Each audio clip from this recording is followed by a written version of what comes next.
Hey girlies, welcome back or welcome to my channel. In today's video, we're going to be going over Necromancer's summoning build. So I've only been playing Necromancer on the launch of Diablo 4 and I've gotten up to level 53. I tried a lot of Necromancer builds, but this is the one that I've come up with that I really enjoy. I feel like when it comes to this game, I feel like legendary items really make or break a path or build. I do want to try out all sorts of Necromancer builds in the future, but I think I need to get more legendary items for that. So for now, this is the summoning build that I have. I'm not going to say that my build is the best build out there because I don't really have first-hand experience trying out all the builds to its fullest potential because again, I don't have the legendary items. So I'm just going to say that this is a build that has given me success, and how much success it gives you is up to you to decide. I just want to say that if you are someone that is leveling in the game or you're new to the game or whatever, that the best build you can go is honestly to go with whatever legendary items are given to you. When you're leveling up in this game, you're not really going to be getting all the legendary items that you want, so you're going to have to make do with what you have. Like for me, when I was level 30, I think I only had like 2 legendary items and that was it. So before you like force a build or anything and you look at other people and they're like, oh my god, that does so much damage or that is so insane, just know that they might have some legendary items that you won't have, so you might not be able to replicate what they do. Anyways, with all that being said, let's get into the build, and I think it makes sense to start off with my legendary items that I have because then it would explain the build that I went with my skills. So for my helmet, I have consuming a corpse has 23% chance to spawn a blood orb. This is not really like an important thing, it's just something that I have.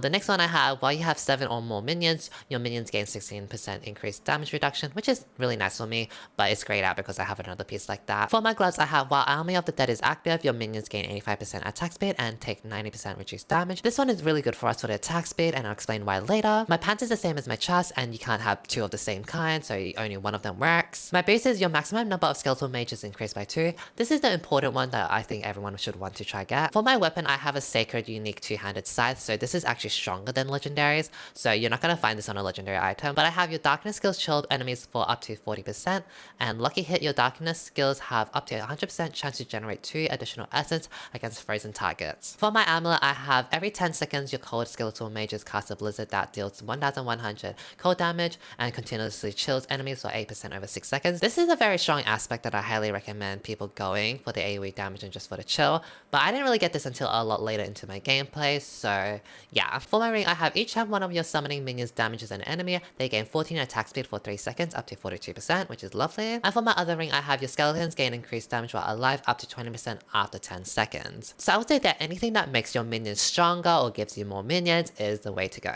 So now that we're done with the items and you have an idea of what type of legendary items that I have, let's get into the abilities. I'll start off with the Book of the Dead so we can run through the minions that we have. So for the melee skeletal warriors, I went the Reaper path, and I went for the first one. Reaper attacks against enemies who are immobilized, slowed, stunned, or vulnerable, reduces cooldown of their powerful wind-up attack by 2 seconds. So I think this is going to work really well with the attack speed legendary buffs that we have for our minions. And we also have a lot of slowing and chilling type of moves to make this work. For the skeletal mages, I went the cold path so we can chill the enemies. I think it's really good utility.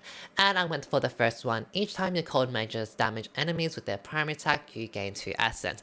And this again works really well with the attack speed because the more they attack, the more essence that we get. And for the golem, I sacrificed my golem for 10% increased attack speed because I feel like golem doesn't really do much.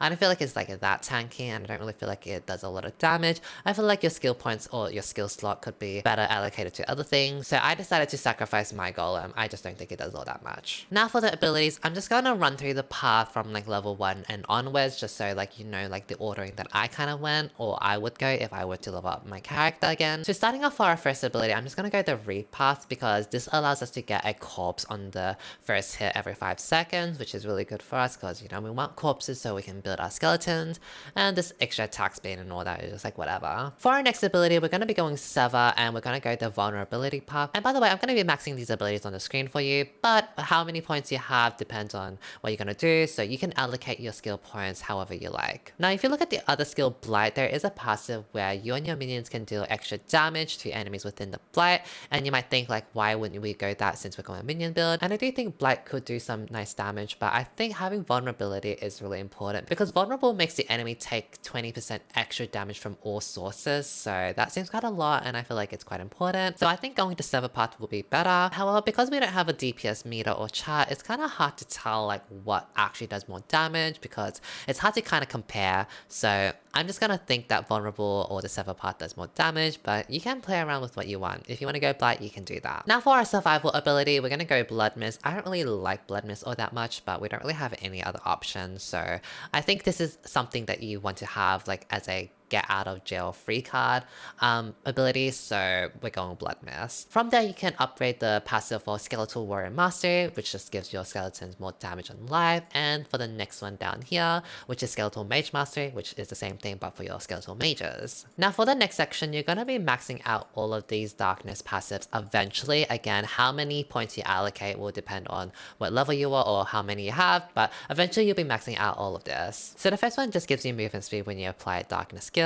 The second one is when you damage an enemy with darkness skill, they take increased shadow damage from you and your minions, so love that for us. You can go the shadow mages if you want to really maximize this passive, but I think having the utility on the cold mages for the freezing and the energy regeneration that it gives you per order is going to be much more useful than the extra damage you get from this passive. The next passive is Terra. Your darkness skills deal bonus damage to enemies who are slowed and bonus damage to enemies who are stunned or immobilized. So this will be really good for our cold mages because they slow as well for us. And the next passive is Crippling Darkness. When you lucky hit, darkness skills have up to 15% chance to stun for 3 seconds, which is really good for us. Now for down here, we're going to be getting the ultimate Army of the Dead, and this just calls forth an Army of the Undead, which is great for us, and you get all the passives for it. So both these passives are going to be good because the first one gives you a chance to drop a corpse, which is good for us to summon more minions, and the second one revives our whole entire army because sometimes in a boss fight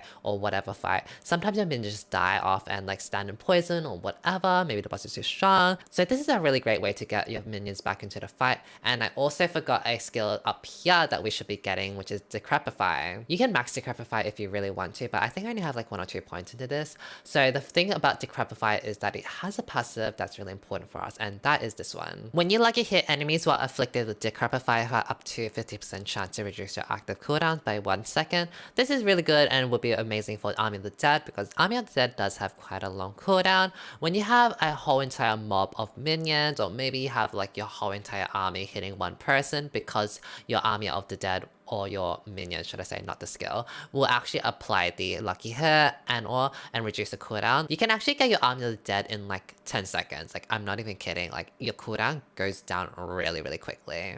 So Decrepify is really important. And also it slows and makes the enemy deal less damage by 20%. So that's a really good thing for us. As for the passives, you're going to be wanting to max out all of these to make your skeletons tankier, because your skeletons are going to be very squishy and they're going to die constantly. So having all of this is going to be great, or having these will help with survivability. These one will make your skeletons do more damage.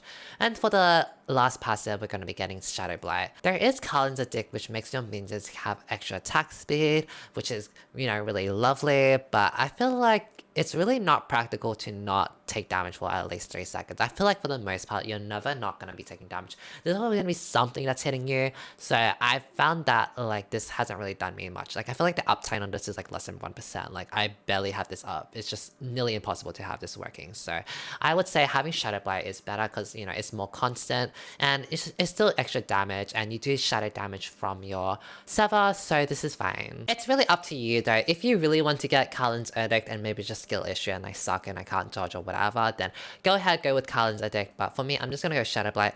And also, again, if you really want to go the Shadow Mage just to make use of all the shadow damage, then go right ahead. I personally think having the utility from the Cold Mages is more important, and for the resource generation that they give us, because it's 2 essence every time a Cold Mage auto attacks. So, you know, it's up to you, but I just recommend going to Cold Mages. Now for your spare points, you can just put them into whatever you want. Like if you want to do extra damage, you can just put them into this one, which makes you do more damage to cursed enemies, so that would work with your Decrepify. If you want more tankiness or survivability, you can go into Necrotic Carapace, so you get Fortify when you form a corpse, which is going to happen quite a bit with your abilities. If you want to do extra damage when you consume a corpse, you can just take these ones. So it's really up to you how many points you have, whatever. Do what you want, allocate the points however you like. So this is pretty much my build. As you can see, we have quite a lot of darkness skills, and we have our minions doing a lot of the damage for us. We have pretty strong single target DPS with our minions for bossing. We have okay AoE damage with our Seva and just our minions in general. I will say when it comes to AoE, I do think summoning build kind of falls short and has a hard time clearing mobs. But something I've learned with Diablo is that you can't have a build that is good at everything. You're gonna have to give up on something. So our AoE damage is on the weaker side, I feel. I feel like in terms of playstyle, like this build is a lot more on the chill side because your minions can kind of just do everything for you. For other builds and even other classes, like some of them are giving carpal tunnel syndrome, like the amount of spamming that you need to do, like it's a bit more high action and high intensity, but this one is a lot more chill, which I really do enjoy. I'm still going to be working on this minion build and tweaking it, and there's also the Paragon board that I haven't even gotten into. I've started a bit of the Paragon board because I'm level 53, but as we get on, I want to explore more of it, and I'll be making a video on that down the line. I also want to try out other Necromancer builds like the Bone build or whatever, and maybe even other classes down the line as well. For anyone that has thought about going a summoning build for Necromancer, I highly suggest this build. I feel like this build covers quite a lot of things. It has single target damage, AoE damage, you know, survivability, tankiness from your minions. Like, I feel like it covers quite a lot of things that we need. If any of you girlies try out this build, I would love to know what you girls think about it, so let me know in the comment section below about your experience. But anyways, that's all for this build. I do know that there are a lot of people that say minion build on Necromancer is really weak, because ever since the beta, it did get nerfed unfortunately. But I would just say that you should play whatever build gives you the most enjoyment, so even if something is weak or strong or whatever, if the build is really fun to you and gives you a lot of enjoyment, then just go for it. Like, it doesn't really matter if something is strong or weak, I feel. I don't even think going minion build is that weak, but again, I still have yet to try and compare with other builds, which I will try to do more properly when I have the actual legendary items for them. Anyways, that's all for this video. I've been really loving Diablo 4. Like, honestly, I have been waiting for this game for so long and I'm loving it. And I love the theory crafting that you can do in this game. All the possibility, the potential with the skill tree and Paragon and whatever just like gets me going. So I'll be playing a lot of this in the future. I'll probably be doing a mixture of like guides and gameplay with friends or whatever, but I hope you guys enjoyed this video. I hope you give this build a shot and have success with it. And I want to just remind you one last time that a game is meant to be fun, so you should go with whatever build or class that gives you the most fun. Anyways, thank you for watching and I hope to see you next time. Bye bye!